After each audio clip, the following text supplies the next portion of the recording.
শুভ সন্ধ্যা, আমন্ত্রণ সবাইকে আজকের নতুন এই ভিডিওতে। এই যে দেখেন, গাছটা একদম ঝোপালো হয়ে গেছে, কিন্তু ফল কম ধরছে। নতুন অবস্থায় ঝোপালো ছিল না, ফলন বেশি দিচ্ছে। এখনও আছে 10-15টার মতো আছে, ধরছে। তো এখন ফুল আসছে, দেখা যাক কয়টা ধরে। তো চলেন আপনাদেরকে মুরগির ঘরে নিয়ে যাই। আজকে আপনারা দেখবেন আমি কত সহজে ছাদে একদম সাধারণভাবে এই দেশি মুরগি পালন করি। দেখেন, এই পুরো দিনেই ওরা ছাড়া ছিল, এখন সন্ধ্যা হয়ে গেছে, একটু পরে ওদেরকে বন্ধ করে দেওয়া হবে। এই যে দেখেন, ওরা খাবার দাবার করতেছে। দেখেন, সবাই খাবার দাবার করতেছে। এই সাধারণভাবে ওদের খাবার দাবার দেই। এই ভুসি, কুড়া, ধান, ভুট্টা ভাঙা, লেয়ার সয়াবিন এইসব দেই।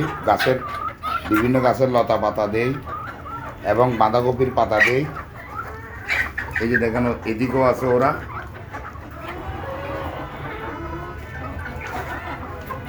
তো এইভাবে আমি সাধারণভাবে এই দেশি মুরগিগুলো পালন করে থাকি।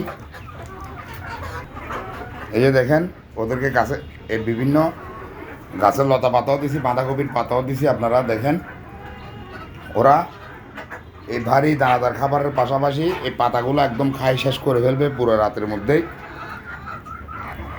সকালে এসে দেখা যাবে এখানে একটা পাতাও নাই, সবগুলো খাই নিছে। তো সেই জন্য বলতেছি, আমি খুব সাধারণভাবে এই ছাদে দেশি মুরগিগুলো পালন করি। আপনারাও ইচ্ছে করলে এভাবে সাধারণভাবে দেশি মুরগিগুলো পালন করতে পারবেন।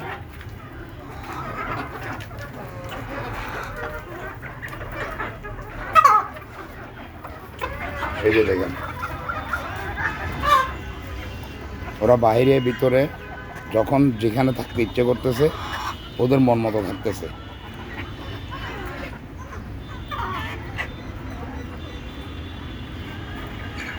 তো ঠিক আছে, আজকের ভিডিও এই পর্যন্ত। আপনারা ভালো, সুন্দর, সুস্থ থাকবেন। আমার চ্যানেলকে সাবস্ক্রাইব করবেন, লাইক কমেন্ট করে দিবেন, ফেসবুকে ফলো করে দিবেন, শেয়ার করে সবাইকে দেখার সুযোগ করে দিবেন। খোদা হাফেজ, আসসালামু আলাইকুম।